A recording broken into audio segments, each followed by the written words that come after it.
ওয়াসাদকাতু বুরহান, দান হলো দলিল। দান দলিল। কোন জিনিস দখল করতে হলে দলিল লাগে।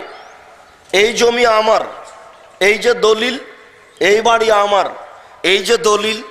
বিচারের মাঠে জান্নাত দখল করবেন কি দিয়ে? ওয়াসাদকাতু বুরহান, দান হলো দলিল। দান করে জান্নাত দখল করা যাবে বিচারের মাঠে ইনশাআল্লাহ। বিচারের মাঠে বলতে পারবেন, বলতে পারবো জান্নাত পাবো ইনশাআল্লাহ। জান্নাত পাবো না মানে দান করেছি, হাজারো লক্ষ টাকা দান করেছি আল্লাহর পথে, জান্নাত পাবোই। পাবো না মানে পাবো ইনশাআল্লাহ। যেহেতু আল্লাহ রাসূল বলেছেন যে ওয়াসাদকাতু বুরহান, দান হলো দলিল। ওয়াসাদকাতু বুরহান, দান হলো দলিল। দান দলিল। কোন